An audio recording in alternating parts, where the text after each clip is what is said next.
And there is Tony Bellew claiming that if Daniel Dubois did fight Jake Paul, or should I say Jake Paul would fight Daniel Dubois, he would knock him out with a jab. And let me counterpunch. That's just right on the money, people. I mean, if you know anything about Daniel Dubois, ask Anthony Joshua, he'll tell you.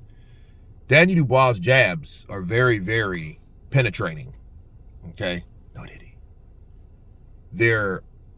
They're like right hands. Okay? He's a heavy-handed fighter. He's a very powerful fighter, and a lot of people that sparred or been in the ring with Daniel Dubois learned about his jab. Unfortunately for Daniel Dubois, he didn't believe in his own jab until, you know, after being beat by Joe Joyce, which was another strong fighter, you know, that could take those punches. But the thing is, he's had some fine tuning with Don Charles, and that jab is one of the weapons that people overlook, that Anthony Joshua found out very quickly with dealing with Daniel Dubois. You know, he kind of puts you in the mind that not really like Corte, because when I think of jabs, I think of Corte, I think of Tommy Hitman Hearns, you know, I think of guys like that. You know, De La Hoya's another one with a very good jab. But Daniel Dubois, he knocking you out with a jab, that's not out of the question, you know, especially the way he hits. And one thing we notice about Jake Paul is a guy that came in at, what, 175 in the cruiserweight. He's a pretty big boy, okay? But he's not a heavyweight. So the first time he ever dared to cross over the heavyweight line was against Mike Tyson, which was 58 years old, which now is in question that he, you know, in fact, you know, coerced the fight anyhow.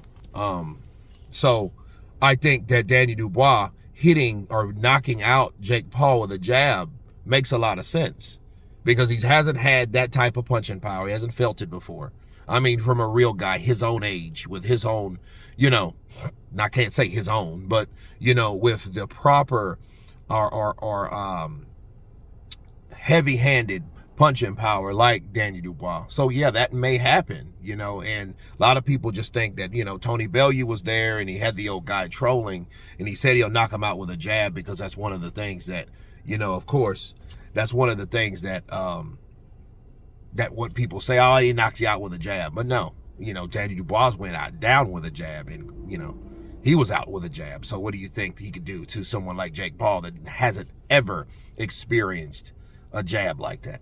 You know, and I think at the end of the day, Jake Paul has a lot of options, but Jake Paul would be destroyed at heavyweight. You know, it's heavyweight. Again, it's a guy that normally doesn't fight at heavyweight. We don't know if he's going to stay at heavyweight.